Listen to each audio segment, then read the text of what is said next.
ओम नमः शिवाय, हर हर महादेव। दोस्तों बहुत बहुत स्वागत है आपका फिर से एक नए वीडियो में। मैं इस वीडियो में आपको बताने जा रही हूँ कि अगर आपने पूरे अधिक मास में कोई पूजा पाठ नहीं किया है और अधिक मास का व्रत नहीं किया है तो आप अधिक मास के अंतिम 5 दिनों में व्रत पूजन और दान पुण्य करके पूरे अधिक मास के व्रत और पूजन का पुण्य फल प्राप्त कर सकते हैं। तो चलिए अब इस वीडियो में बात करते हैं कि आपको अधिक मास का व्रत कैसे करना है, आपको क्या पूजन और किस तरह से दान पुण्य करना है ताकि आपको पूरे अधिक मास के व्रत का पुण्य फल प्राप्त हो सके। दोस्तों संपूर्ण जानकारी के लिए वीडियो को अंत तक जरूर देखिएगा क्योंकि ये वीडियो बहुत ही खास होने वाला है। दोस्तों अगर आपको वीडियो पसंद आता है तो प्लीज़ लाइक ज़रूर करिएगा और दूसरों के साथ भी शेयर कीजिएगा, और अगर आप चैनल पर नए आए हैं तो चैनल को सब्सक्राइब ज़रूर कर लीजिएगा। तो अधिक मास के इन 5 दिनों के व्रत को पंचरात्रि व्रत कहा जाता है। तो चलिए अब जान लेते हैं कि यह व्रत किस दिन से शुरू होने जा रहा है और किस तारीख पर किस दिन समाप्त होगा। ये श्रावण अधिक मास है तो बहुत ही महत्वपूर्ण है। तो कृष्ण पक्ष की 11 से लेकर अमावस तक जो पंचरात्रि व्रत हैं वो चलेंगे। इस समय ये अधिक मास श्रावण में पड़ रहा है, लेकिन कभी भी अगर अधिक मास पड़ता है तो आप अंतिम 5 दिनों में व्रत करेंगे तो आपको पूरे अधिक मास का पुण्य फल प्राप्त होगा। इस वर्ष यह व्रत 12 अगस्त शनिवार से लेकर 16 अगस्त यानी बुधवार तक चलेंगे। तो चलिए अब जान लेते हैं कि इन व्रतों को किस प्रकार से करना है और आपको इन व्रतों का क्या फल प्राप्त होगा। इन व्रतों का जो पहला दिन होगा वो 11 का दिन होगा। अब आपको क्या करना है, ये व्रत 11 से शुरू होते हैं तो 11 के दिन आप सुबह उठें, अपने दैनिक कार्यों से निवृत्त होकर स्नान करके स्वच्छ वस्त्र धारण करें। आप इन पंचरात्रि का जो व्रत कर रहे हैं इसमें आपको ध्यान रखना है कि आप ब्रह्म मुहूर्त में स्नान करें तो आपको बहुत ही अधिक पुण्य फल की प्राप्ति होगी।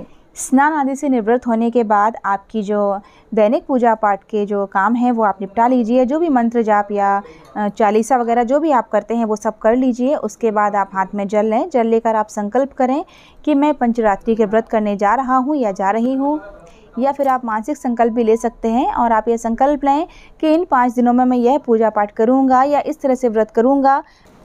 अगर आप कोई भी संकल्प लें तो बिल्कुल सोच समझ कर लें, क्योंकि अगर संकल्प लेने के बाद हम उसको पूरा नहीं करते हैं तो भी हमें दोष लगता है।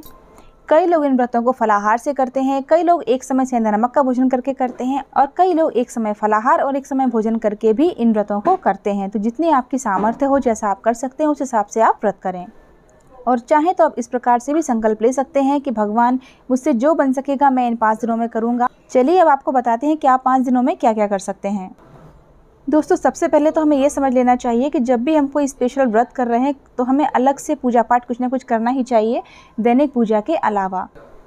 भूमि शयन आप कर सकते हैं इन 5 दिनों में। 5 दिन आप विष्णु सहस्त्र नाम का पाठ कर सकते हैं। आप चाहें तो राम रक्षा स्तोत्र का पाठ कर सकते हैं। 5 दिन आप ब्रह्म मुहूर्त में विष्णु भगवान को चौमुखी दीपक लगाएं जो घी का होना चाहिए। ये बहुत ही फ़ायदेमंद होता है, ये हमारी आर्थिक स्थिति मजबूत करने में हमें बहुत हेल्प करता है। दोस्तों ये जो अधिक मास है ये श्रावण में पड़ रहा है तो आपको भगवान श्री हरि के साथ शिव जी की पूजा भी अवश्य ही करनी चाहिए। तो आप इन 5 दिनों में शिव जी की पूजा भी अवश्य ही करें। आप चाहें तो किन्हीं मंत्रों का जाप इन 5 दिनों तक कर सकते हैं, कोई अनुष्ठान कर सकते हैं। लोग शंकर जी बनवाते हैं वो भी आप कर सकते हैं, रुद्राभिषेक करवा सकते हैं शिव जी का। इन 5 दिनों में प्रदोष का दिन पड़ेगा तो उस दिन शिव जी की विशेष पूजा आप कर सकते हैं। अगर चाहें तो आप पंचरात्र व्रत कर रहे हैं तो आप इन दिनों कुछ दान पुण्य कर सकते हैं, जितना भी आपकी सामर्थ्य हो जो भी आप कर सकें। दीपदान का विशेष महत्व है, दीपदान कीजिए। दीपदान कैसे करना चाहिए इसका वीडियो मैं पहले अपलोड कर चुकी हूँ तो आप देख सकते हैं वहाँ पर। जितने सत्कर्म आपसे हो सकें आपको इन 5 दिनों में करने चाहिए। बड़े बुजुर्गों की सेवा करें, गरीबों या अनाथ आश्रमों में जाकर आप दान दे सकते हैं अगर आपकी सामर्थ्य हो। गौशाला में जाकर गौ माता को भोजन कराएं। और इन 5 दिनों में आपको सूर्य देवता को अर्घ्य देना ही देना है। सूर्य देवता को जल देने का सबसे शुभ मुहूर्त होता है सुबह 6:30 के पहले, यानी जैसे ही सूर्य देवता उदय होते हैं तो वैसे ही अगर आप उनको अर्घ्य देते हैं तो आपके लिए ये बहुत ही लाभकारी सिद्ध होता है। यानी सूर्य देवता जैसे ही उदय होते हैं उसके आधे घंटे के अंदर अगर आप उनको अर्घ्य दे दें तो ये बहुत ही महत्व रखता है। ओम हुम सूर्याय नमः मंत्र का जाप करते हुए आपको सूर्य देवता को अर्घ्य देना है। सूर्य देवता को जल दें तो आप लोटे में लाल पुष्प, थोड़ा सा कुमकुम और अक्षत डाल लें। वैसे तो हम कभी भी किसी भी ज़रूरतमंद को कुछ भी दान करें उससे हमें पुण्य फल की प्राप्ति होती ही है, लेकिन अगर कुछ विशेष दिनों में हम कुछ दान पुण्य करते हैं तो उसका विशेष फल हमको प्राप्त होता है। अगर आप किसी विशेष मनोकामना के लिए इन व्रतों को कर रहे हैं तो संकल्प लेते समय अपनी मनोकामना आप बोल दीजिए। अगर आप ऐसे ही भगवान की भक्ति में लीन होकर ये व्रत करना चाहते हैं तो वो आप भगवान के सामने बोल दीजिए। तुलसी माता भगवान श्री हरि को अति प्रिय हैं। तुलसी माता का पूजन आप करें। आप ऐसा भी संकल्प ले सकते हैं कि इन 5 दिनों में मैं सुबह शाम तुलसी माता को दीपक लगाऊंगी। बस आप ध्यान रखें कि 11 के दिन तुलसी माता को जल अर्पित नहीं किया जाता है, तो आप तुलसी माता को दीपदान जरूर कर सकते हैं। जल आप भले ही ना चढ़ाएं 11 के दिन। पीपल में दीपक लगा सकते हैं आप इन 5 दिनों तक।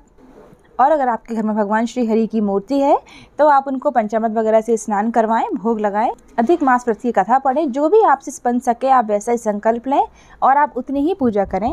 कुछ एक्स्ट्रा पूजा कर लें तो कोई बात नहीं, लेकिन कोशिश करें कि आपका संकल्प ना टूटे। और सबसे विशेष यह है कि आप इन 5 दिनों में ब्रह्मचर्य व्रत का पालन करें। इन व्रतों के साथ आप कुछ नियम और कुछ दान पुण्य करके पूरे अधिक मास के व्रत और दान पुण्य का फल आप प्राप्त कर सकते हैं। व्रत के उद्यापन में कुछ आपको विशेष नहीं करना है, बस आपको दीपदान करना है अमावस्या के दिन। और ये बुधवार अमावस्या पड़ रही है, तो बुधवार के दिन जो अमावस्या पड़ती है वो विशेष होती है। तो जैसे आपने जल हाथ में लेकर संकल्प लिया था, वैसे ही जल हाथ में लेकर आपको संकल्प वापस छोड़ना है कि भगवान मैंने जो संकल्प लिए थे उन संकल्पों सहित मैंने इस व्रत को कुशलतापूर्वक आपकी दया से पूर्ण किया है। और क्षमा प्रार्थना भी कर लीजिए कि अगर इन 5 दिनों में मुझसे कुछ गलती हो गई हो तो मुझे क्षमा कीजिए। मैंने जो भी मंत्रहीन, क्रियाहीन और भक्तिहीन पूजन किया है वो आपकी दया से पूर्ण हो और भगवान को नैवेद्य अर्पित करते हुए इस व्रत को पूर्ण करें। इस प्रकार से आपके पंचरात्रि व्रत पूर्ण हो जाएंगे। और हाँ, इन दिनों में आप सत्यनारायण भगवान की कथा कर सकते हैं, भजन करवा सकते हैं और जितना अधिक पूजा पाठ हो सके आप कर सकते हैं। और बुधवारी अमावस्या के दिन करने के लिए कुछ विशेष उपाय मैं आपके लिए लेकर आने वाली हूँ अगली वीडियो में। तो उसके लिए आप चैनल को सब्सक्राइब ज़रूर कर लीजिएगा। वीडियो पसंद आया है तो प्लीज़ लाइक और शेयर ज़रूर कर दीजिएगा, ताकि आपके मित्र और परिवारजन भी इस वीडियो का लाभ उठा सकें। फिर मिलते हैं अगले वीडियो में। वीडियो देखने के लिए आपका बहुत बहुत धन्यवाद। राधे राधे, जय श्री कृष्णा।